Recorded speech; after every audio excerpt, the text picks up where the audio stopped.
तो बच्चों आज इस लेक्चर में हम कवर करेंगे हॉर्स लेवल के क्वेश्चन। हॉर्स मतलब हाई ऑर्डर थिंकिंग स्किल्स, गरम वाला हॉट नहीं, समझ लगी? ठीक है, तो ये नहीं कि गर्मा गर्म क्वेश्चन करेंगे, यहाँ पे हाई ऑर्डर थिंकिंग वाले क्वेश्चन करेंगे आज। So look at this first question.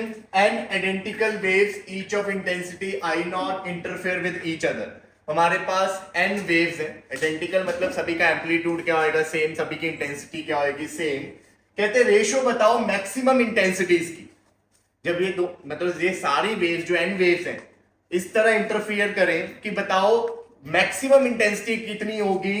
पहले तो कोरेंट की केस की निकालो मैक्सिमम इंटेंसिटी, और उसके बाद इनकोरेंट सोर्सेज की निकाल लो मैक्सिमम इंटेंसिटी, और उसके बाद क्या किया इनकी क्या निकाल दो, रेशियो निकाल। तो सबसे पहले बात करते हैं कोहेरेंट की। कोहेरेंट सोर्सेज का मतलब क्या होता था कि फेज डिफरेंस क्या हो इनके बीच का कांस्टेंट, बोला था ना। और आपको बोला था सस्टेन्ड इंटरफेरेंस के लिए जो इनके बीच मतलब जो कंडीशन है वो क्या थी, कोहेरेंट सोर्सेज होने चाहिए। इंटरफेरेंस सस्टेन तभी होती है जब कोहेरेंट सोर्सेज हो। तो कोहेरेंट सोर्सेज के लिए आपको पता है कि अगर आप मैक्सिमा निकालना चाहते हो तो मैक्सिमा के लिए cos फाई को कितना कर दो, +1, और फेज डिफरेंस कांस्टेंट रहेगा क्योंकि कोहेरेंट सोर्स है। तो कोहेरेंट के लिए तो आप देखो पहले दो सोर्सेज की बात करते हैं। तो इंटेंसिटी का फॉर्मूला होता है I1 + I2 + 2 √I1 I2 cos phi, ये था फॉर्मूला। उसके बाद I1 + I2 + 2 √I1 I2 cos phi की जगह क्या आ जाएगा, 1 आ जाएगा। फिर आपको पता है कि आप इसको ऐसे लिख देते थे √I1 का स्क्वायर + √I2 का स्क्वायर + 2 √I1 √I2, और ये बन जाता था √I1 + √I2 का होल स्क्वायर, ये चीज बनती थी। और यही बच्चों ये तो दो वेव्स के लिए है। अगर n वेव्स हो तो n वेव्स के लिए जो I मैक्स आएगा वो बनेगा I1 + I2 का रूट सो ऑन IN का रूट ऊपर क्या आ जाएगा, स्क्वायर। तो जब n वेव्स कंस्ट्रक्टिवली कोइंसाइड मतलब इंटरफेयर करेंगे तो उसका मैक्सिमा का फॉर्मूला ये बन जाता है। अब सभी की इंटेंसिटी क्या बोली है उसने, I नॉट, तो आपका जो I मैक्स होगा वो क्या बन जाएगा, √I0 + √I0 कितनी बार, n टाइम्स, और ऊपर क्या आ जाएगा, स्क्वायर। तो ये बन गया आपका कितने टाइम्स बन जाएगा, n टाइम्स ऑफ √I0, ऊपर क्या आ गया स्क्वायर, तो n² I0। क्लियर ये चीज? तो मतलब जब कंस्ट्रक्टिव इंटरफेरेंस होती है n आइडेंटिकल वेव्स की तो उसका फॉर्मूला होता है n² I0। तो ये कोहेरेंट का केस हुआ। अब बात करते हैं इनकोहेरेंट की। ये तो कोहेरेंट के लिए आपने मैक्सिमा निकाल दिया। अब इनकोहेरेंट की बात करें तो बच्चों आपको ये पता होना चाहिए इनकोहेरेंट सोर्सेज में जो फेज डिफरेंस है वो कंटिन्यूसली क्या होता है, चेंज होता रहता है। अगर कंटिन्यूसली चेंज होता रहता है तो हम क्या करेंगे, यहां पे cos फाई की एवरेज वैल्यू लेंगे। और एवरेज वैल्यू कितनी होती है cos फाई की, एवरेज वैल्यू बोल रहा हूं मैं, बढ़ेगी कम होगी, पूरे कंप्लीट साइकिल के लिए एवरेज वैल्यू कितनी होती है, 0। और अगर cos फाई 0 हो जाएगा तो इंटेंसिटी का फॉर्मूला यहां वाले फॉर्मूले में देखो ये टर्म कितनी हो जाएगी, 0। तो I किसके इक्वल आ जाएगा, I1 + I2 के। और अगर मैं बोलूं हमारे पास n नंबर ऑफ वेव्स हैं तो फॉर्मूला क्या बन जाएगा, I1 + I2 so on IN। और ये सारे क्या है, सेम, सारे सेम थे। तो I0 + I0 कितनी बार आएगा, n टाइम्स आएगा। तो कितना आंसर हो गया, n × I0।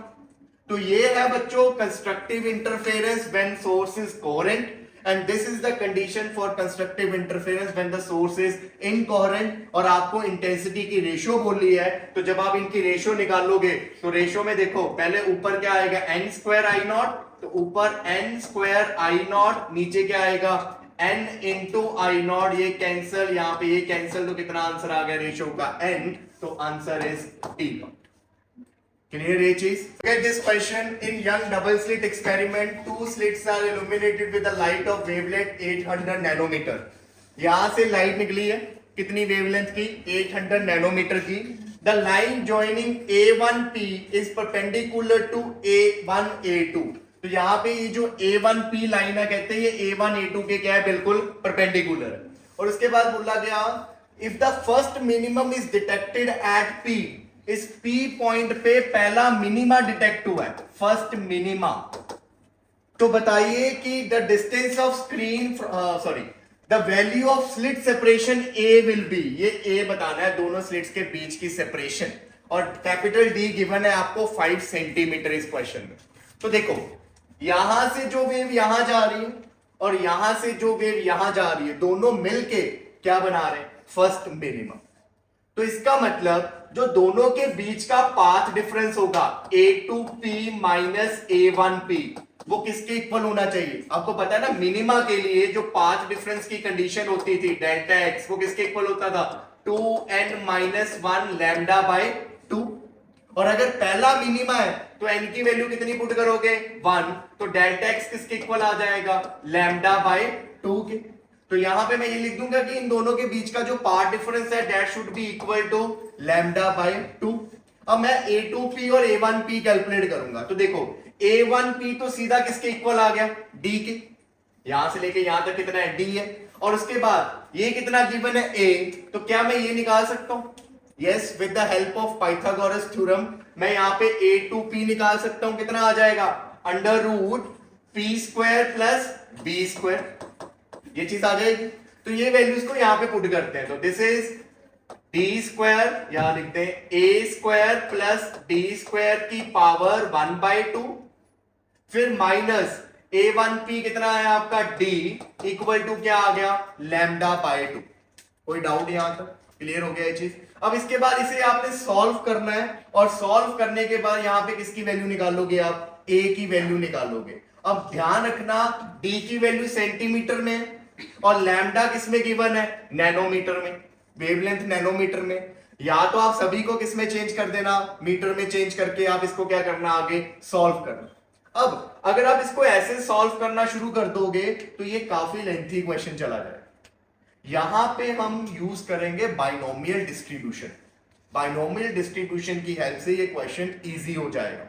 कैसे इजी होगा, आपको पता है कि बाइनोमियल डिस्ट्रीब्यूशन क्या थी, अगर मैं बोलूं 1 प्लस एक्स की पावर n है और जो ये x है ये 1 से बहुत छोटा है, तो आप इसको कैसे ओपन करते हो 1 n कहां आ जाता है आगे आ जाता था, बस यहां तक छोड़ देते हो ना, करके आया बाइनोमियल डिस्ट्रीब्यूशन। अगली टर्म्स आप लिखते ही नहीं हो, कब, जब आपका जो ये x है वो 1 से क्या हो बहुत छोटा और फर्स्ट टर्म क्या होनी चाहिए 1। अब देखो अगर मैं यहां से इस टर्म में से अगर मैं d को कॉमन निकाल तो क्या इसके पास d है, नहीं है, क्या बन जाएगा a square by D square, यहां पे क्या आ जाएगा प्लस 1, ऊपर क्या है अंडर रूट मतलब 1/2, क्योंकि आपने डी स्क्वायर कॉमन निकालना है तो जब वो रूट से बाहर आएगा तो अकेला क्या बन जाएगा d बन जाएगा। समझ लगा ये स्टेप, हमने डी स्क्वायर कॉमन निकाला, इसके पास डी स्क्वायर मल्टीप्लाई में नहीं था तो हमने क्या कर दिया डिवाइड में लगा दिया, साथ में 1 लिख दिया, और क्योंकि स्क्वायर कॉमन निकाला था ऊपर पावर हाफ थी तो स्क्वायर बाहर आके अकेला क्या रह गया d रह गया, यहां पे क्या आ गया minus d equal to lambda by 2। ये चीज क्लियर हो गई।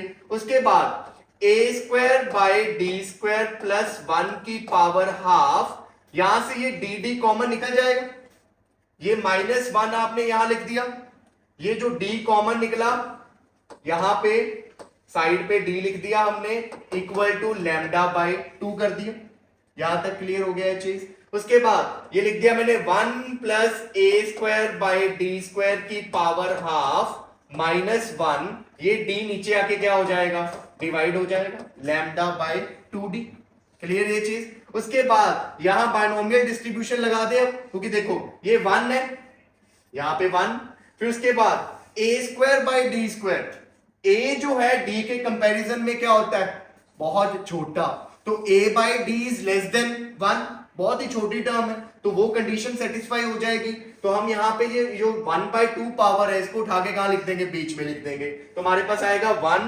Plus half a square by D square equal साथ में -1 equal to lambda bye 2d, ये इससे कैंसिल हो जाएगा। अब इसको सॉल्व कर दो, तो जो वो स्क्वेयरिंग वाला पार्ट है ना, अगर आप यहां से सॉल्व करना शुरू करोगे d उधर भेजोगे फिर स्क्वायर करोगे तो वो काफी लेंथी क्वेश्चन हो जाता है। तो इसमें ये आपको पता होना चाहिए कि कुछ ऐसा करना है, इसीलिए ये हॉर्स लेवल क्वेश्चन में रखा है, क्योंकि ये आपको पता नहीं होगा तो आप कर नहीं पाओगे।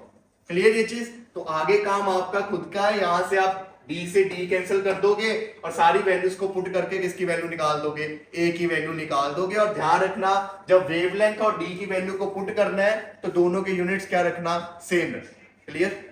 तो काबिल स्टूडेंट ने आंसर दिया है 0.2 मिलीमीटर।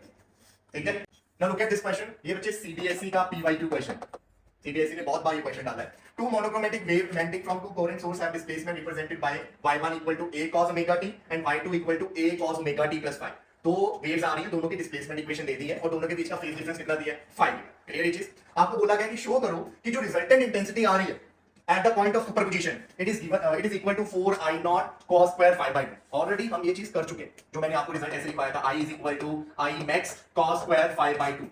बट फिर भी कई बार क्वेश्चन फॉर्म में आ जाता तो पता नहीं लगता। तो सबसे पहले तो देखो हमें पता है कि अगर आपने इंटेंसिटी निकालनी है at the point of interference, उसका फॉर्मूला होता है I1 I2 2 under root I1 I2 cos phi। ये चीज होती है। उसके बाद आपको पता है कि जो इंटेंसिटी है वो क्या होती है, intensity is equal to k times amplitude का स्क्वायर। ये होता है। अब दोनों का एम्पलीट्यूड क्या है, सेम। अगर दोनों का एम्पलीट्यूड सेम है तो दोनों की इंटेंसिटी भी क्या होगी, सेम होगी। और दोनों की इंटेंसिटी से यहां पे लिख दिया I नॉट इसके इक्वल है a स्क्वायर के, मतलब उसने k को कितना ले लिया है 1। इसका मतलब दोनों वेव्स की जो इंटेंसिटी है उसको क्या लेट कर लेंगे हम, I नॉट।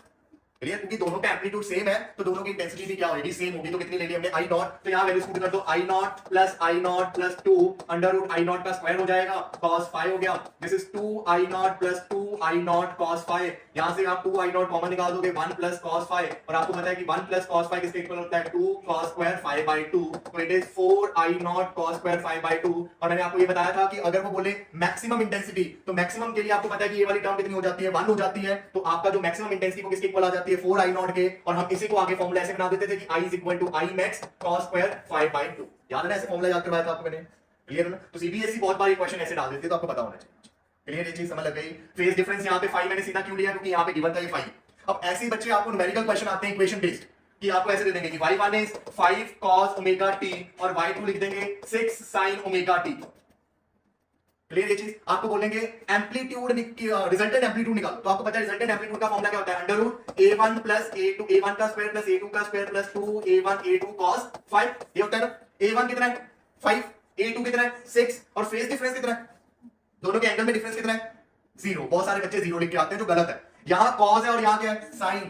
sin को कन्वर्ट करके लिखेंगे, कैसे लिखोगे sin को कन्वर्ट करके, cos omega t plus pi by 2 या minus pi by 2, minus pi by 2 लिख दो। फिर फेज डिफरेंस कितने का आ गया, पाई बाय 2 का आ गया। तो ये चीजों का ध्यान रखना है आप लोगों को, कि आप लोगों ने ये भी देखना है कि during phase difference trigonometric function should be same. अगर सेम नहीं है तो जैसे अल्टरनेटिंग करंट में करते थे ना, फेज डिफरेंस इंट्रोड्यूस करते थे, वैसे इंट्रोड्यूस करोगे। क्लियर ये चीज? Now look at this question, थोड़ा सा मॉडिफाइड फॉर्म है। हमने जब कंस्ट्रक्टिव इंटरफेरेंस और डिस्ट्रक्टिव इंटरफेरेंस में, या हमने जब यंग डबल स्लिट एक्सपेरिमेंट किया था उसमें पाथ डिफरेंस निकाला था, फिर पाथ डिफरेंस के बाद condition of maxima and minima निकाला था, कुछ वही यूज होना है। सबसे पहले तो आपको ये बता दो, हमारा जो यंग डबल स्लिट एक्सपेरिमेंट का आर्टिकल शुरू होता था वो यहां से होता था कि यहां से एक वेव पहुंची इस पॉइंट पे, यहां से एक वेव पहुंची इस पॉइंट पे, फिर आप पाथ डिफरेंस निकालते थे। पाथ डिफरेंस आपका होता था S2P माइनस S1P। अब हम वो डिराइव नहीं करेंगे, मैंने बोला था आप याद ही करना उसको। और वो कितना आया था, अगर मान लो कि इस पॉइंट का सेंटर से डिस्टेंस y है तो वो आता था आपका y small d by capital D, with capital D is what, capital D screen का डिस्टेंस स्लिट से और स्मॉल d क्या था, दोनों स्लिट्स के सेंटर का डिस्टेंस। ये चीज आता था। पर अब इस क्वेश्चन में जो हमें पाथ डिफरेंस लेना है वो स्टार्टिंग से लेना है यहां से, क्योंकि लाइट जो है एस सोर्स से निकली है। उसने स्पेशल हमें दिया है कि SS2 माइनस SS1 कितना है, लैम्डा बाय 4। मतलब इस P पॉइंट तक पहुंचते वक्त अगर आप टोटल पाथ डिफरेंस देखो दोनों का, तो टोटल पाथ डिफरेंस होगा, इसको मान लो हम लिख देते हैं डेल्टा x1। तो जो टोटल पाथ डिफरेंस होगा उसमें एक तो आपको ये वाला पाथ डिफरेंस भी कंसीडर करना पड़ेगा जो लाइट ने यहां से लेके यहां तक और यहां से लेके यहां तक की ट्रेवल की, ये वाला पाथ डिफरेंस भी कैलकुलेट करना पड़ेगा। और फिर उसके बाद ये वाला पाथ डिफरेंस भी कैलकुलेट करना पड़ेगा। तो P तक पहुंचते पहुंचते टोटल पाथ डिफरेंस कितना होगा, पहला यहां से जो पाथ डिफरेंस निकला वो, फिर प्लस जो दूसरे केस में पाथ डिफरेंस निकला वो। तो हम इस वाले को लिख देते हैं डेल्टा x1, जो पहला वाला पार्ट डिफरेंस है लैम्डा बाय 4, और यहां से यहां तक और यहां से लेके यहां तक जो डिफरेंस किया उसको दूसरा पार्ट डिफरेंस लिख देते हैं, मतलब इसको हम x2 लिख देते हैं, और टोटल पार्ट डिफरेंस क्या आ जाएगा, delta x1 plus delta x2। तो दोनों जर्नी का पार्ट डिफरेंस को ऐड करोगे तो टोटल पार्ट डिफरेंस मिल जाएगा P पॉइंट तक। क्लियर होगी ये चीज। अब उसके बाद देखो टोटल पार्ट डिफरेंस की वैल्यूज को पुट करो, यहां पे लैम्डा बाय 4 और यहां पे क्या आ गया y d by capital D। फिर हमें क्या पूछा है, कंडीशन निकालने को कंस्ट्रक्टिव एंड डिस्ट्रक्टिव की। तो अगर बात करें कंस्ट्रक्टिव की, तो कंस्ट्रक्टिव के लिए कंडीशन क्या थी, कंस्ट्रक्टिव के लिए जो पाथ डिफरेंस है वो किसके इक्वल होना चाहिए, n इंटू लैम्डा, है ना। तो यहां पे हम क्या करेंगे, ये वाली वैल्यू को पुट करेंगे, lambda by 4 y d by capital D equal to n lambda. यहां से देखो y d by capital D किसके इक्वल आ गया, n lambda minus lambda by 4। यहां से आप क्या करोगे, n minus 1 by 4 lambda common निकाल दोगे, तो यहां से y की वैल्यू क्या आ गई, y is equal to n minus 1 by 4 lambda capital D by small d। So this is the equation of position of nth maxima, क्योंकि हमने मैक्सिमा की कंडीशन यूज की है ना। तो यहां पे जो y है वो हमें बताएगा पोजीशन ऑफ मैक्सिमा, मतलब अगर आप n को 1 पुट करोगे तो पहला मैक्सिमा, n को 2 पुट करोगे सेकंड मैक्सिमा। तो उस डेरिवेशन और इस डेरिवेशन में सिर्फ चेंज क्या है, आपने ये लैम्डा बाय 4 एडिशनल ऐड किया। पिछली डेरिवेशन में क्या होता था, आप यहां से ही y की वैल्यू निकालते थे और कितनी आ जाती थी, n lambda capital D by small d। बस चेंज इतना ही आया कि आपने जो एडिशनल पाथ डिफरेंस है उसको क्या किया है, ऐड करके फिर निकाल लिए कंडीशन। क्लियर होगी ये चीज। अब सिमिलरली आप क्या करोगे, डिस्ट्रक्टिव इंटरफेरेंस की निकालोगे। जहां मैंने यहां पे कंस्ट्रक्टिव की कंडीशन लगाई है, अब हम क्या कर देंगे, वहां पे डिस्ट्रक्टिव की कंडीशन लगा देंगे। मतलब डिस्ट्रक्टिव के लिए जो टोटल पार्ट डिफरेंस है हमारा डेल्टा x, वो किसके इक्वल होगा, 2n माइनस 1 लैम्डा बाय 2 के। टोटल पार्ट डिफरेंस में आ गया lambda by 4 plus y d by capital D is equal to n lambda. यहां से अब y d by capital D एक तरफ, यहां पे आएगा 2n माइनस 1 लैम्डा बाय 2, यहां पे 2n माइनस 1 लैम्डा बाय 2, ये लैम्डा बाय 4 उधर जाके क्या हो गया, माइनस हो गया। क्लियर, इसको इरेज कर देते हैं यहां से।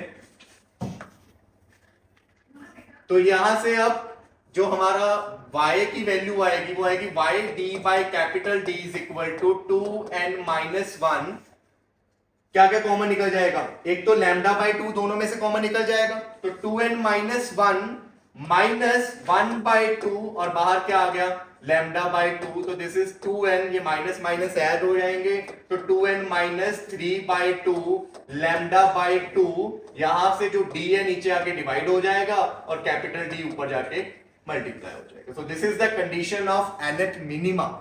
ठीक है, तो कंडीशन चेंज हो गई जैसे एडिशनल पाथ डिफरेंस आया, समझ लग गई। तो जिसको वो डेरिवेशन याद है उसके लिए तो बहुत इजी है। ठीक है, तो ये सीबीएसई बहुत बार डालता है, क्योंकि सीबीएसई ने डायरेक्ट डेरिवेशन तो वो डिलीट कर दी है, जो बड़ी वाली पोजीशन वाली, तो वो चेक करना चाहता है कि आपको कंसेप्ट पता भी है या फॉर्मूले रट के आ गए, तो इसलिए वो इस चीज को ऐड कर देता है क्वेश्चन में कि कंडीशन लगा के आंसर निकालो। क्लियर ये चीज। अब उसके बाद फ्रिंज विड्थ की एक्सप्रेशन निकालनी है सेकंड केस में। तो फ्रिंज विड्थ क्या होता था, दो सक्सेसिव मैक्सिमा या दो सक्सेसिव मिनिमा की क्या निकाल दो, पोजीशन को माइनस कर दो, तो हमें क्या मिल जाती है, फ्रिंज विड्थ। तो या तो मैक्सिमा से कर दो या क्या कर दो, मिनिमा से। तो मैं मैक्सिमा से शुरू करता हूं। देखो, अगर मैक्सिमा में पहला मैक्सिमा निकालना है आपने, तो एन को 1 पुट कर दोगे। 1 पुट करने के बाद जो पहली पोजीशन आई है वो कितनी आई है, यहां पे 1 पुट करोगे, 1 minus 1 by 4 lambda capital D by small d, कितना आ गया, 3 by 4 lambda capital D by small d।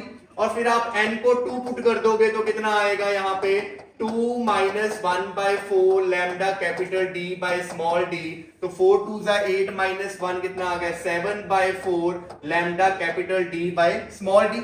और फ्रिंज विड्थ क्या था, दो सक्सेसिव ब्राइट फ्रिंज या दो सक्सेसिव डार्क फ्रिंज की पोजीशन को क्या कर दो, माइनस कर दो। तो जब आप इनको माइनस करोगे, 7 by 4 lambda capital D by small d minus 3 by 4 lambda capital D by small d, तो एलसीएम देखो बेस सेम है इन दोनों के, माइनस हो जाएंगे। 7 माइनस 3 कितना हो गया 4, 4 डिवाइडेड बाय 4 कितना हो गया 1, तो आंसर कितना आ गया lambda capital D bye small D. इसका मतलब फ्रिंज विड्थ पे कोई इफेक्ट नहीं पड़ा। समझ लग गई ये चीज। उसके बाद बात करते हैं थर्ड पार्ट की, सेंट्रल ब्राइट फ्रिंज की पोजीशन को लोकेट करो। तो सेंट्रल ब्राइट फ्रिंज के लिए मुझे बताओ एन कितना पुट करते थे हम, 0। सेंट्रल के लिए एन 0 होता है, तो ब्राइट फ्रिंज की कंडीशन ये थी ब्राइट फ्रिंज की। तो ब्राइट फ्रिंज की कंडीशन में आप एन को 0 पुट करोगे तो सेंट्रल ब्राइट फ्रिंज आ जाएगी। तो कितना आंसर आ गया, y is equal to -1/4 lambda capital D by small d। What does this minus sign indicates? This indicates that your central bright fringe now shifts to the downward direction. Centre में उठता था, minus का मतलब क्या है, वो किधर shift हो गया, नीचे की तरफ शिफ्ट हो गया। ठीक है, तो this is very important question, note it down. Now next question is, two coherent monochromatic light sources are located at the two vertices of an equilateral triangle. If the intensity due to each source independently is 1 watt per meter square, at the third vertex the resultant intensity due to both the sources at that point, मतलब at the third vertex is, अब देखो question क्या है, एक equilateral triangle है। Equilateral triangle का मतलब सभी साइड्स क्या आएंगी, सेम होंगी। ठीक है, यहां एक सोर्स पड़ा है और एक सोर्स यहां पड़ा है। दोनों सोर्सेस से लाइट जो है वो तीसरे पॉइंट पे आई और दोनों की इस पॉइंट पे जब वो पहुंचे हैं, दोनों की इस पॉइंट पे जो इंटेंसिटी है वो कितनी बोली है उसने, सेम बोली है 1, है ना। दोनों की इंटेंसिटी सेम है, मतलब I1 and I2 both are 1। तो आपको बोला कि रिजल्टेंट इंटेंसिटी बताओ इस पॉइंट पे। अब इस पॉइंट पे कौन सी इंटरफेरेंस हो रही है, इज इट कंस्ट्रक्टिव और इज इट डिस्ट्रक्टिव, उसके लिए आपको कंडीशंस देखनी पड़ेगी। यहां पे जो दोनों वेव्स पहुंची है, दोनों में से किसका पाथ ज्यादा होगा, या दोनों का सेम पाथ होगा, सेम पाथ होगा, क्योंकि दोनों जो है दोनों ने सेम डिस्टेंस कवर किया है A and A, because triangle is equilateral. तो दोनों का जो पाथ डिफरेंस है वो कितना है, 0। और अगर दोनों का पाथ डिफरेंस 0 है तो ये किसको कॉरेस्पॉन्ड होता था, कंस्ट्रक्टिव इंटरफेरेंस या डिस्ट्रक्टिव, कंस्ट्रक्टिव को, है ना। एन लैम्डा कंडीशन होती थी ना कंस्ट्रक्टिव की, और एन स्टार्ट फ्रॉम 0, तो 0 पार्ट डिफरेंस के केस में भी क्या होता है, कंस्ट्रक्टिव। तो यहाँ पे सेंटर में कंस्ट्रक्टिव इंटरफेरेंस होगी, और कंस्ट्रक्टिव इंटरफेरेंस का जो फॉर्मूला होता है आपको पता है कितना होता है, √I1 प्लस √I2 का स्क्वायर। तो I1 भी 1 है, 1 का √1 होता है, I2 भी 1 है, 1 का √ अगेन 1, ऊपर आ गया स्क्वायर, 2 का स्क्वायर मतलब कितना आ गया 4, तो आंसर इज 4। क्लियर ये चीज। नेक्स्ट क्वेश्चन देखो आप, if two waves represented by y1 equal to 4 sin omega t and y2 is equal to 3 sin omega t plus π/3 interfere at a point, amplitude of resulting wave निकालनी है। ये वही question जो पहले में मैंने आपको बताया था, उसी का क्वेश्चन रखा है यहाँ पे। तो एम्पलीट्यूड का आपको पता है कि जो नेट एम्पलीट्यूड है उसका फॉर्मूला होता है a1 square plus a2 square plus 2a1 a2 cos phi ऊपर अंडर, ठीक है ना। a1 कितना है, ये एम्पलीट्यूड होता है, तो दिस इज a1, और यहाँ पे this is what, this is a2, और दोनों में फेज डिफरेंस साइन साइन है, यहाँ ओमेगा टी है, यहाँ पे साथ में क्या है π/3, तो फेज डिफरेंस कितना है इस क्वेश्चन में, π/3। तो उसके बाद तो इजी है, यहाँ पे 4 का स्क्वायर 16, 3 का स्क्वायर 9, यहाँ पे कितना आ गया 2 × 4 × 3 cos π/3 कितना होता है, π/3 cos π/3 is 1/2। ये यहाँ पे कैंसिल, 16 प्लस 9 25 प्लस क्या आ गया साथ में 12, कितना आंसर आ गया 37। 37 देखो किसका होगा, 6 पॉइंट समथिंग, मतलब कहां चला जाएगा ये 7, 6.08 आ रहा है, मतलब कहां चला जाएगा 6, ठीक है। Look at this question. The intensity at central maxima O in a young double slit setup shown in a figure is I0. Central maxima की इंटेंसिटी I0 है।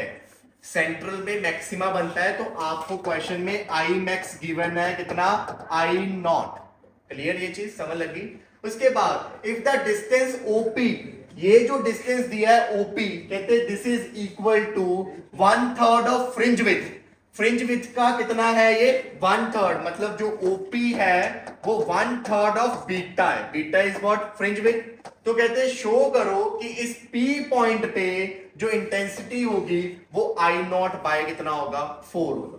तो आपको पता है कि अगर आपने किसी भी पॉइंट पे इंटेंसिटी निकालनी है तो उसका फॉर्मूला था आई मैक्स कॉस स्क्वायर 5/2, यही था ना फॉर्मूला।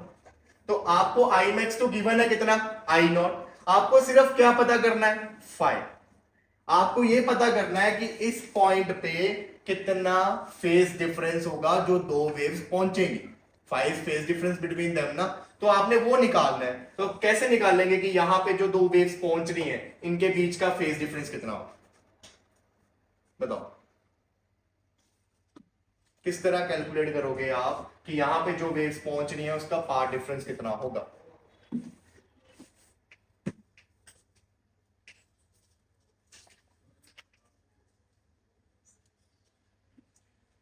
स्टार्टिंग का फर्स्ट क्वेश्चन जहां हमने वो पिछला ही क्वेश्चन जो हमने किया उसमें मैंने क्या बोला था, दो वेव्स में जो पाथ डिफरेंस होता है नॉर्मल, जो हमने डेरिवेशन की, यहां से वेव्स जा रही है ना, तो उसका आंसर क्या था हमारा कि delta x is equal to by small d by capital D, यही बोला था। और y क्या होता है, y होता था उस पॉइंट की पोजीशन फ्रॉम द सेंटर, जो इस केस में क्या है x है, x ही y के इक्वल है ना, तो यहां पे मैं y की जगह क्या पुट कर देता हूं x, हो जाएगा ये चीज। अब x किसके इक्वल है 1/3 बीटा, बीटा क्या होता है lambda capital D by small d, तो ये वैल्यू पुट कर देते हैं 1/3 lambda capital D by small d, नीचे कैपिटल D ऊपर क्या है स्मॉल d, ये कट गया यहां से ये कट गया, कितना आंसर आ गया लैम्डा बाय 3। क्लियर ये चीज। तो यहां पे जो वेव्स पहुंच रही हैं उनके बीच का जो पाथ डिफरेंस है that is equal to lambda by 3।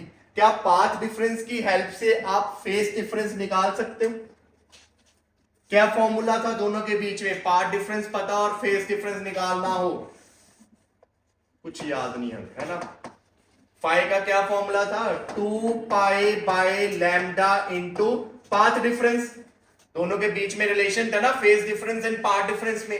तो यहां पे आप 2 pi by lambda into lambda by 3, ये लैम्डा लैम्डा कैंसिल, यहां पे क्या आ गया 2 पाई बाय 3। तो आपको पता लग गया कि यहां पे जो दो वेव्स पहुंच रही है उनके बीच का फेज डिफरेंस कितना, फेज डिफरेंस पता लग गया। उसके बाद यहां वैल्यूज को पुट करो, आई मैक्स की जगह आई नॉट आ गया, कॉस स्क्वायर 5/2, यहां पे 2 पाई बाय 3, एक नीचे 2 भी है, ये 2 से 2 cancel, I not cos square 5 pi by 3, I not cos pi by 3 कितना होता है 1/2, तो 1/2 का ऊपर स्क्वायर भी है तो कितना आ गया आई नॉट बाय 4, हो गया प्रूफ जो प्रूफ करना। तो बच्चे वेव ऑप्टिक्स में फॉर्मूले लिंक होते हैं, फॉर्मूले पता होना चाहिए कि how you will find out the phase difference और पाथ डिफरेंस। पाथ डिफरेंस पता है फॉर्मूला लगा के फेज निकाल दो, फेज पता है पाथ निकाल दो, दो वेव्स का पाथ डिफरेंस का ये वाला फॉर्मूला भी पता होना चाहिए y d by capital D. Clear ये चीज, फ्रिंज विड्थ का फॉर्मूला पता होना चाहिए। और ये क्वेश्चन सीबीएसई का है, देख लो आउटसाइड दिल्ली का, कॉम्पिटिटिव का नहीं है, और जेई मेंस में भी ये क्वेश्चन आ सकता है। क्लियर ये चीज, नोट दो। Now look at this question. Two sources S1 and S2 emitting light of wavelength 600 nanometer are placed 0.1 millimeter apart. हमारे पास दो सोर्सेज हैं, एक S1 है और एक S2 है, दोनों लाइट एमिट कर रहे हैं और कितनी वेवलेंथ की 600 नैनोमीटर की, और दोनों के बीच का जो डिस्टेंस गिवन है हमें दैट इज 0.1 मिलीमीटर। अब उसके बाद a detector is moved on a line S1P which is perpendicular to S1 S2। अब इसका मतलब क्या है, देखो सबसे पहले तो हमारे पास दो सोर्सेज हैं, ये पहला सोर्स, ये हमारे पास दूसरा source, this is S1 and this is S2, और इन दोनों के बीच का जो डिस्टेंस गिवन है वो कितना गिवन है हमें 0.1 मिलीमीटर। क्लियर। उसके बाद जो डिटेक्टर है वो किस लाइन के ऊपर मूव कर रहा है S1P के ऊपर, जो S1 S2 के परपेंडिकुलर है। इसका मतलब जो डिटेक्टर है वो इस लाइन के ऊपर मूव कर रहा है, जो S1 S2 के क्या है perpendicular, this is S1 S2 ना, ये वाली लाइन होगी S1 S2, इसके क्या है वो परपेंडिकुलर। अब पहला क्वेश्चन है, what would be the minimum and maximum path difference at the detector as it move along the line S1P। एक डिटेक्टर है, वो डिटेक्टर इस लाइन के ऊपर मूव कर रहा है, इन दोनों सोर्सेज से लाइट निकल रही है और दोनों लाइट किस पे पहुंच रही है, डिटेक्टर के पास पहुंच रही है, दोनों लाइट से डिटेक्टर के पास पहुंचना है। तो कहते हैं बताओ डिटेक्टर की कौन सी पोजीशन पे इन दोनों के बीच का, इन दोनों से जो रेज आ रही है उनके बीच का पाथ डिफरेंस मैक्सिमम है और कौन से पॉइंट पे इन दोनों के बीच का जो पाथ डिफरेंस वो मिनिमम है। तो अब देखो पाथ डिफरेंस कैसे कैलकुलेट करना है इस क्वेश्चन में, मतलब कैसे आइडिया लगाना है उसके लिए देखो यहां पे हमारे पास ये दो सोर्सेज हैं, यहां पे हमारे पास एक स्क्रीन है, क्लियर। ये यहां से एक लाइट ऐसे गई और एक लाइट यहां से यहां पहुंची, क्लियर। अगर मैं आपको बोलूं कि मुझे इन दोनों के बीच का पाथ डिफरेंस कैलकुलेट करना है तो एक ऑल्टरनेटिव वे होता है हमारा कि आप फर्स्ट वेव जो छोटी है उससे परपेंडिकुलर ड्रॉ करो दूसरी वाले पे। This is the path difference, ये वाला, ये एडिशनल पाथ है। आप जब भी दो लाइंस के बीच का पाथ डिफरेंस कैलकुलेट करना चाहते हो ना कि एक लाइन दूसरे से कितना बड़ा है, तो उसका एक मेथड होता है कि आप छोटी वाली रेस से बड़ी वाली रेस के ऊपर क्या डाल दो, परपेंडिकुलर डाल दो। जितना वो एक्स्ट्रा पाथ होगा वो क्या होएगा, आपका पाथ डिफरेंस। क्लियर ये चीज। अब देखो अगर आप ध्यान से समझना इस चीज, जितनी ये रेस दोनों में से जो निकल रही है, दोनों में से निकल रही है, मान लो एक पॉइंट ये मैंने ले लिया P1, एक पॉइंट मैंने ये वाला ले लिया P2, ध्यान से समझना इस चीज, ठीक है। तो अब ये S1 से लाइट गई P1 तक पहले और ये गई S2 से P1 तक, ये पॉइंट पे दोनों वेव्स मीट कर रही है। तो अब मुझे इन दोनों के बीच का पाथ डिफरेंस निकालना है। तो पाथ डिफरेंस के लिए मैंने ये देखो पहले दोनों रेस को सीधा बना दिया, ये वाला। पाथ डिफरेंस के लिए आप यहां से परपेंडिकुलर ड्रॉ करोगे तो ऐसे बनेगा।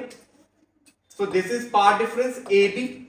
पहले केस में पाथ डिफरेंस क्या आ रहा है आपका, AB नहीं, path difference is what, path difference ये नीचे वाला है, दिस वन SB, ये पाथ डिफरेंस है। अब दूसरे केस में देखो, दूसरे केस में यहां तक लाइट पहुंची है आपकी, तो ये येलो कलर वाली लाइट जो P1 तक थी अब ये पहुंची P2 तक। नीचे से भी ऐसी होगा, नीचे से भी यहां तक पहुंची। अब आपने परपेंडिकुलर ड्रॉ करके पाथ डिफरेंस निकालना है। दोनों केस में जो परपेंडिकुलर, देखो इसको सीधा ऐसे किया, यहां से ये दोनों सीधे किए, अब परपेंडिकुलर जो है वो यहां गिरे। मतलब जितनी रेस दूर जाती जाएंगी उतना ही इन दोनों के बीच का पाथ डिफरेंस क्या होता जा रहा है, कम होता जा रहा है। पहले देखो परपेंडिकुलर यहां गिरा था, पाथ डिफरेंस ये था, अब परपेंडिकुलर थोड़ा पीछे आ गया और पाथ डिफरेंस ये हो चुका है। क्लियर। तो मतलब जितना डिटेक्टर दूर जाएगा उतना दोनों के बीच का पाथ डिफरेंस क्या होता जाएगा, कम होता जाएगा। और जितना डिटेक्टर पास होगा उतना ही दोनों के बीच का पाथ डिफरेंस क्या होगा, मैक्सिमम होगा। समझ लगी ये चीज। तो डिटेक्टर जितना दूर जाएगा उतना ही दोनों वेव्स के बीच का पाथ डिफरेंस कम होता जाएगा और जितना पास होगा उतने ही दोनों के बीच का पाथ डिफरेंस क्या होता जाएगा, मैक्सिमम होता जाएगा। तो अब क्वेश्चन को देखो, what would be the minimum and maximum path difference at the detector as it moves along the line S1P। तो आप मुझे बताओ अब कि आप बताओ मैक्सिमम पाथ डिफरेंस कब होगा, जब डिटेक्टर कहां पे होगा। जितना पास होगा डिटेक्टर उतना पाथ डिफरेंस ज्यादा, जितना दूर जाएगा डिटेक्टर उतने ही पाथ डिफरेंस क्या हो जाएगा, कम। तो ये डिटेक्टर इस लाइन के ऊपर मूव कर रहा है, तो पास वाला पॉइंट कौन सा होगा, S1P। तो when the detector is at S1, path difference between two waves reaching at P is maximum।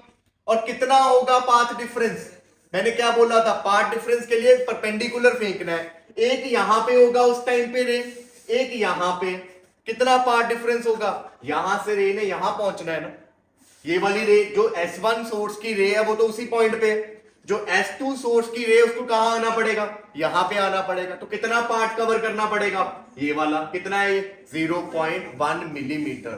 तो इस केस में जो पार्ट डिफरेंस है आपका दैट इज 0.1 0.1 मिलीलीटर, क्योंकि ऊपर वाली लाइट तो वहीं पे है, नीचे वाली ने वहां आना है, वो भी बिल्कुल सीधा, और कितना डिस्टेंस कवर करके आना है 0.1 mm।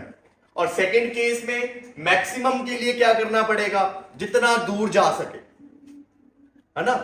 अगर आप सॉरी मिनिमम के लिए क्या करना है, अगर आप पार्ट डिफरेंस को मिनिमम चाहते हो तो जो डिटेक्टर है वो क्या होना चाहिए, बहुत दूर होना चाहिए। इसका मतलब कहां पहुंचा दो उसको, इनफाइनाइट पे। तो for minimum path difference detector must be placed as far as possible from S1, that is S1P is approximately equal to infinity। और जब वो बहुत दूर चला जाएगा डिटेक्टर, तो दोनों के बीच का पाथ डिफरेंस देखो, अगर वो पॉइंट P वाला बहुत दूर है तो ये दोनों रेज ऑलमोस्ट क्या हो जाएंगी, सीधी हो जाएंगी। आप हाथों को देख के आइडिया लगाओ, एक ऐसे जा रही है, एक यहां जा रही है, ऐसे, फिर ऐसे। अगर ये रे, अगर पॉइंट ऑफ ऑब्जर्वेशन बहुत दूर चला जाएगा तो दोनों रेज ऑलमोस्ट क्या होती जाएंगी, सीधी होती जाएंगी। और अगर ये दोनों रेज ऑलमोस्ट सीधी हो गई तो एक दूसरे के पैरेलल हो जाएगी, तो पाथ डिफरेंस क्या हो जाएगा, बिल्कुल जीरो हो जाएगा, कि दोनों को सेम ही डिस्टेंस कवर करना पड़ेगा। तो अप्रोक्सीमेटली पाथ डिफरेंस किसके इक्वल हो जाएगा, जीरो के इक्वल हो जाएगा। क्लियर। तो ये सीबीएसई में ही क्वेश्चन आता है, आप लोग अब ये याद रखना, बस सीधी सी बात कि डिटेक्टर जितना पास होगा उतना पाथ डिफरेंस मैक्सिमम होगा, और डिटेक्टर जितना दूर होगा उतना ही पाथ डिफरेंस क्या होगा, मिनिमम होगा। क्लियर ये चीज। अब देखिए इसके नेक्स्ट पार्ट, बहुत इंपॉर्टेंट है second part, locate the position of farthest minimum detected.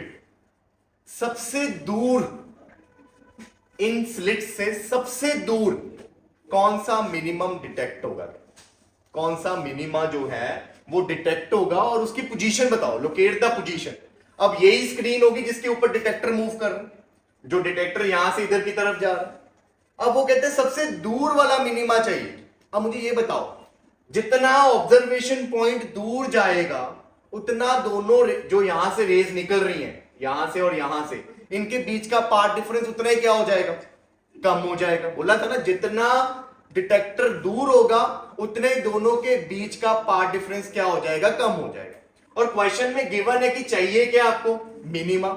Minima के लिए पाथ डिफरेंस की कंडीशन क्या थी, 2n-1 lambda by 2, n start from 1 2 3 4। अगर मैं n को 1 पुट करूंगा तो पाथ डिफरेंस कितना आएगा, 2 1 2 -1 1 हो गया लैम्डा बाय 2। और अगर मैं n को 2 पुट करूंगा तो एक डेल्टा x कितना आ जाएगा, 3 लैम्डा बाय 2। मतलब जितना n बढ़ेगा उतना पाथ डिफरेंस क्या होता जाएगा, बढ़ता जाएगा। आप चाहते हो कि दूर बने वो मिनिमा, किससे दूर बने, स्लिट से दूर बने। ध्यान से समझना इस चीज को, हम क्या चाहते हैं, मिनिमा स्लिट से दूर बने। अगर मिनिमा स्लिट से दूर बने तो जो डिटेक्टर है उसको क्या होना पड़ेगा, फार अवे। और अगर डिटेक्टर फार अवे है तो हमने क्या बोला, डिटेक्टर दूर होगा तो जो पाथ डिफरेंस है वो क्या होएगा, मिनिमम होगा। तो सबसे मिनिमम पाथ डिफरेंस मिनिमा के लिए कौन सा है, लैम्डा बाय 2। सबसे कम पाथ डिफरेंस मिनिमम बनाने के लिए क्या होता है, लैम्डा बाय 2। इसके बाद अगला क्या आता है, 3 लैम्डा बाय 2। और अगर आप चाहते हो कि डिटेक्टर दूर करना है, मैंने डिटेक्टर दूर के लिए दोनों के बीच का पाथ डिफरेंस मिनिमम होना चाहिए, और दोनों के बीच में सबसे कम minimum path difference for dark fringe कौन सा होता है, लैम्डा बाय 2। क्लियर ये चीज, समझ लगी ये चीज। तो हम यहां पे जो पाथ डिफरेंस लेंगे वो कितना ले लेंगे, लैम्डा बाय 2। क्लियर ये चीज, मतलब ये वो पॉइंट है, सपोज करो जिसपे कौन बना है, जिसपे पहला मिनिमा बना है। तो एक रे यहां से आएगी ऐसे, एक रे यहां से आएगी इस तरह, ये आपको गिवन है 0.1 mm। अब उसके बाद नेक्स्ट आप पाथ डिफरेंस आपको गिवन है लैम्डा बाय 2। अगर आपने खुद पाथ डिफरेंस निकालना है तो कैसे निकाल लोगे, दो रेस का अगर आप खुद पाथ डिफरेंस निकालना चाहते हो तो कैसे निकालोगे,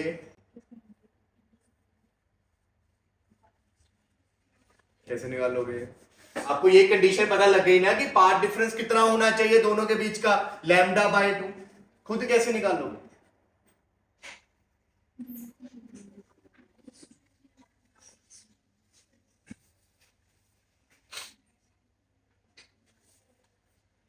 बताओ, पोजीशन बतानी है ना मिनिमम की, कहां जाके बनेगा, मतलब ये यहां से लेके ये डिस्टेंस बताना है, ये कैसे निकलेगा? आप क्या करोगे, S1P, सॉरी बड़ी कौन सी है, S2P माइनस S1P, ये आपका क्या आ गया, पाथ डिफरेंस, और इसको किसके इक्वल होना चाहिए, it is equal to lambda by 2। Clear? अभी भी आपको आंसर किसका चाहिए, आपको वैल्यू किसकी चाहिए, S1P की। क्या S2P की वैल्यू है? नहीं है। बिना S2P की वैल्यू के क्या आप S1P निकाल सकते हो? नहीं निकाल सकते। फिर S2P कैसे निकालोगे आप? Pythagoras theorem. आप पाइथागोरस थ्योरम की हेल्प से देखो S2P और S1P में रिलेशन निकाल दोगे ना। आपके पास ये तो गिवन है कितना है, 0.1 mm। तो आप सेकंड पाइथागोरस थ्योरम लगा दो कि हाइपोटेन्यूज का square is equal to perpendicular का स्क्वायर प्लस बेस का स्क्वायर। ये चीज आ गई। अब यहां से S2P कितना आ गया, अंडर रूट S1 S2 का स्क्वायर प्लस S1P का स्क्वायर। ये वैल्यू को आप यहां पुट करोगे तो इक्वेशन में कौन आ जाएगा, S1P। S1 S2 की वैल्यू तो ऑलरेडी गिवन ही है, उसके बाद लैम्डा की वैल्यू आपको ऑलरेडी गिवन है, तो ये वैल्यूज को पुट करके आपके पास किसकी वैल्यू आ जाएगी, S1P की। और वही तो पूछा है उसने कि पोजीशन बताओ कितनी दूर जाके डिटेक्टर जो है वो मिनिमा बनाए। तो ये सॉल्व करना है, थोड़ा लेंथी क्वेश्चन है, मुश्किल वाला क्वेश्चन है। क्लियर ये चीज? तो देखो अब अगर मैं ये सारी वैल्यूज को यहां पुट कर दूं तो ये बनेगा आपके पास अंडर रूट S1 S2 का स्क्वायर प्लस S1P का square minus S1P equal to lambda by 2। ये वैल्यू यहां पुट कर दी। उसके बाद अंडर रूट S1 S2 कितना है आपका 0.1 mm। 0.1 mm को क्या पुट कर दोगे आप, mm में है, ध्यान रखना ये चीज, ठीक है। आप किसमें चेंज करोगे इसको, मीटर में। तो मीटर में चेंज करने के लिए 0.1 इंटू 10⁻³ का स्क्वायर।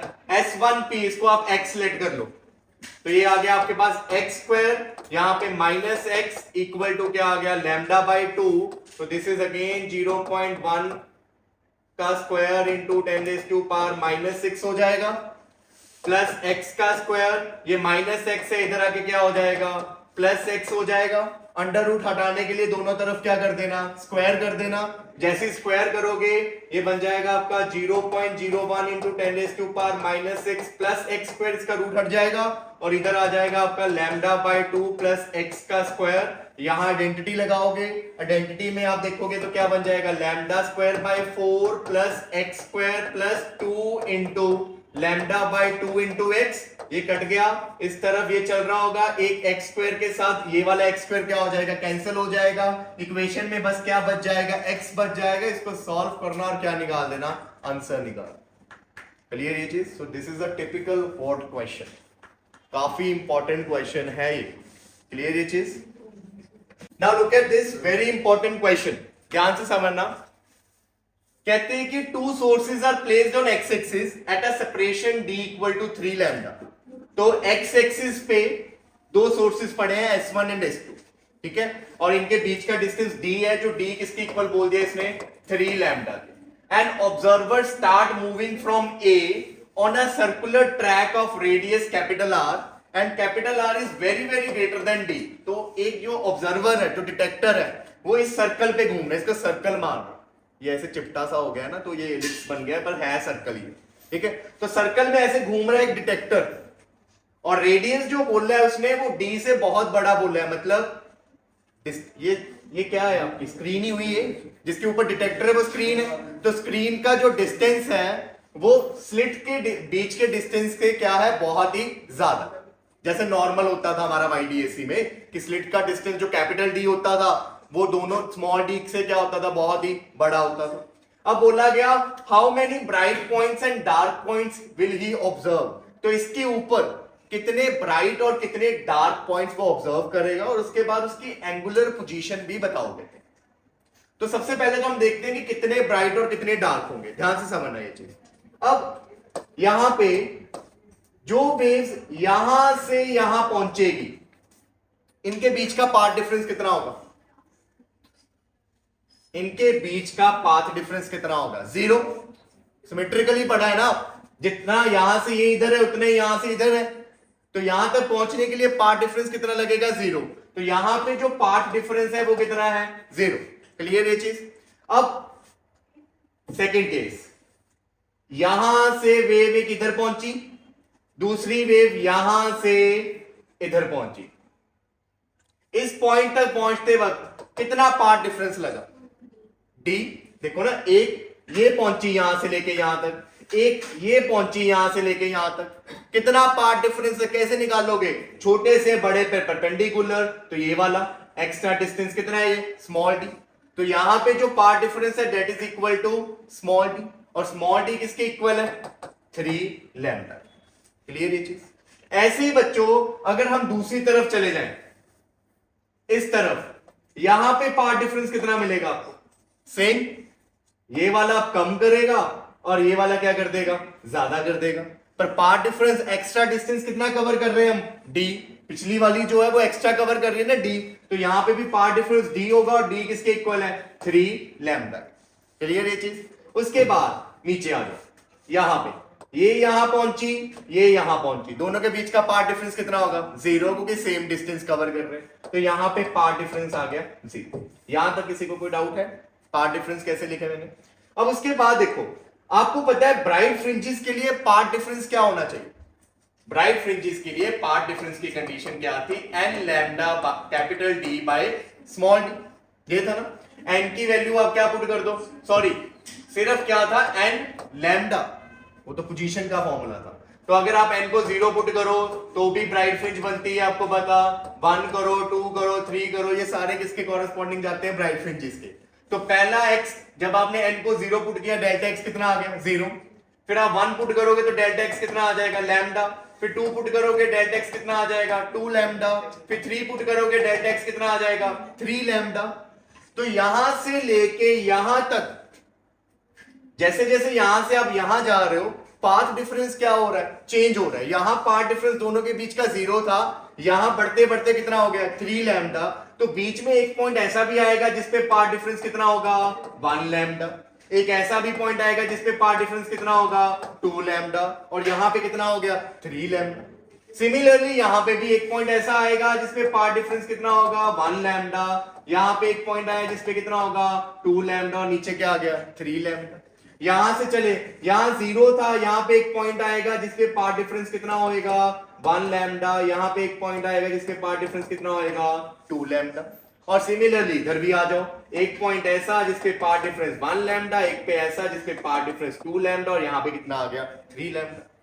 तो पूरे सर्कुलर स्क्रीन पे आपको कितने मैक्सिमा दिखाई दे रहे हैं? 1 2 3 4 5 6 7 8 9 10 11 एंड 12। तो नंबर ऑफ मैक्सिमा कितने हो गए बच्चों? Number of maxima is 12। तो 12 मैक्सिमा बनेंगे स्क्रीन के ऊपर। अगर सेमी सर्कुलर होती तो आप ऊपर वाले गिनते सिर्फ। क्लियर ये चीज? अगर सेमी सर्कुलर स्क्रीन का क्वेश्चन आ गया तो आप सिर्फ कौन से देखोगे? ऊपर वाले देखो। तो ये तो नंबर ऑफ मैक्सिमा आ गए। अब डार्क फ्रिंजेस की बात करते हैं। तो आपको पता है मैक्सिमा, दो मैक्सिमा के बीच में क्या बनता है? मिनिमा। तो यहां पे दो मैक्सिमा है तो बीच में क्या बनेगा? Number 1 minima. यहां बनेगा नंबर 2 मिनिमा। यहां बनेगा नंबर 3 मिनिमा। यहां बनेगा number 4 minima. This is 5, this is 6, this is 7, this is 8, this is 9, this is 10, this is 11 and the last one is 12। तो कितने मिनिमा बन रहे हैं आपके? मिनिमा भी 12 ही बन रहे हैं। क्लियर ये चीज? अब नेक्स्ट है बच्चों, आपने एंगुलर पोजीशन भी बतानी है कि कितने एंगल पे मैक्सिमा बन रहा है, कितने एंगल पे मिनिमा। और इन क्वेश्चंस को करने के लिए ध्यान से देखना, आपको पता है कि मैंने अभी आपको तो पिछले क्वेश्चन में बताया था कि सपोज करो ये स्क्रीन है, यहां पे this is first source, this is second source, S1 and S2। Clear? ये P पॉइंट ऑफ ऑब्जर्वेशन। एक वेव यहां पहुंची, एक वेव ये यहां पहुंची। क्लियर ये चीज? ये स्लिट्स हैं, ये फर्स्ट स्लिट और ये सेकंड स्लिट्स। इनके बीच का डिस्टेंस क्या होता था हमारा? Small D, and this is what? Capital D. और कैपिटल डी जो है वो स्मॉल डी से क्या होता है? बहुत बड़ा। क्लियर? अब इन केसेस में आप देखो, ध्यान से समझना, यहां पे ये एंगल कितना है, theta, let this angle is theta. अगर आपने पाथ डिफरेंस निकालना है तो मैंने क्या बोला था, परपेंडिकुलर ड्रॉ कर देना। तो मैंने ऊपर वाले से यहां पे क्या कर दिया, परपेंडिकुलर ड्रॉ कर दिया। क्लियर ये चीज? अब देखो, ये ग्रीन कलर वाली लाइन किसके परपेंडिकुलर है, ये ब्लैक कलर वाली लाइन के, और ये डॉटेड येलो कलर की लाइन किसके ऊपर परपेंडिकुलर है, ये ऑरेंज कलर की लाइन पे। ध्यान से समझना, ये ग्रीन कलर की लाइन इसके ऊपर परपेंडिकुलर है और ये येलो कलर की लाइन इसके ऊपर परपेंडिकुलर है।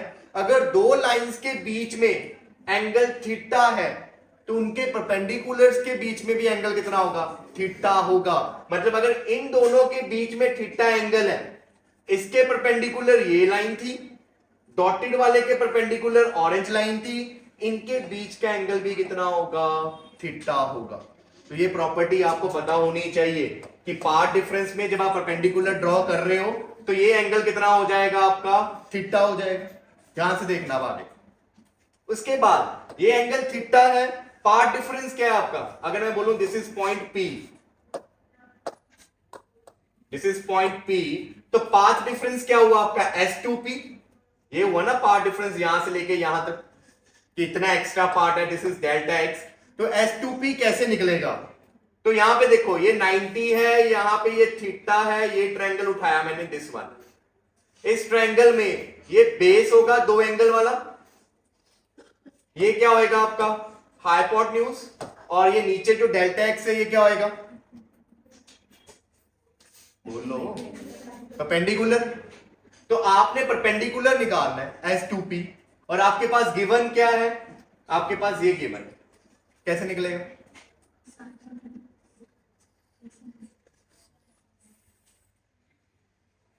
मैथमेटिक्स वाले हैं।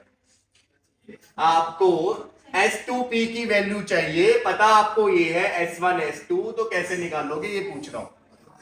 साइन थीटा यूज कर लोगे क्योंकि परपेंडिकुलर निकालना है, हाइपोटेन्यूज आपको गिवन है, तो sine theta is equal to क्या आ जाएगा, S2P बाय S1 S2। तो यहां से S2P किसके इक्वल आ गया, S1 S2 into sine theta. S1 S2 कितना है आपका D, तो ये आ गया D साइन थीटा, और S2P क्या है, पाथ डिफरेंस। यहां पे ये थीटा क्या बताएगा, ये थीटा बताएगा एंगुलर पोजीशन।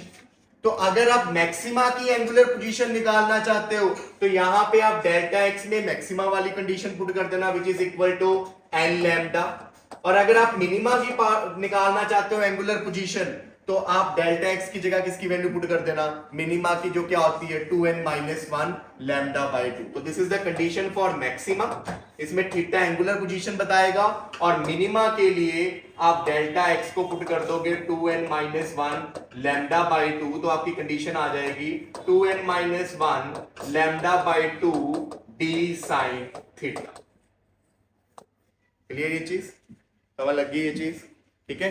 तो ये भी इंपॉर्टेंट क्वेश्चन।